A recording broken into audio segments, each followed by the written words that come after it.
আজ আমাদের পাহাড় ভ্রমণের শেষ দিন, তাই সকাল থেকে মনটা একটু খারাপ আমাদের।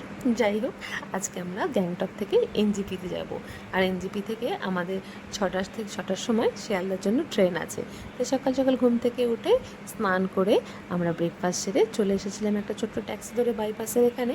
আর এখানে আমাদের ওই বড় গাড়িটি, যেটা আমরা করে এই 5 দিন ঘুরেছি, সেটা দাঁড়িয়েছিল। যেহেতু সকাল 7:30টার পর থেকে এমজি মার্গের দিকে আর বড় গাড়ি ঢুকতে দেয় না, তাই আমাদের ট্যাক্সি ভাড়া করে এই পর্যন্ত আসতে হয়েছে। যাই হোক, আমাদের এই পুরো ট্রিপটা কিন্তু খুব স্মুথলি, খুব সুন্দর কেটেছে। আর এটা পুরো অর্গানাইজ করে দিয়েছে ট্যুর কিংডম। থাকা, খাওয়া, ঘোরা সবটাই খুব ভালো হয়েছে। এরপর আমরা একটা রেস্টুরেন্টে দাঁড়িয়ে একটু লাঞ্চ করে নিয়েছিলাম। আর পাহাড় থেকে নেমে যাচ্ছি, পাহাড়ি মোমোটা লাস্টবার একটু খেয়েও নিয়েছিলাম। আর আমাদের ড্রাইভার দাদা যে ছিল, তার স্কিল এবং তার ব্যবহার খুবই ভালো।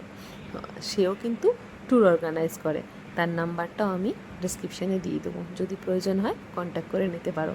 মানুষটি খুব ভালো ছিল আর খুবই আপন করে নিতে জানে। জানো তো, লাস্টবার যখন আমাদের বাই বললো, তখন বললো ফোন কাটতে দেয় না। কথাটা মনটা ছুঁয়ে গেল। এরপর আমরা এনজিপি স্টেশনে চলে এসেছি। এনজিপি স্টেশনে এসে ওয়েটিং রুমে আমরা 1 ঘন্টা ওয়েট করার পর ট্রেন ঢুকে যায়। আমরা ট্রেনে উঠে পড়ি। আপার বার্থ পড়েছিল আমাদের 2টো, তারপর একটা সাইড লোয়ার।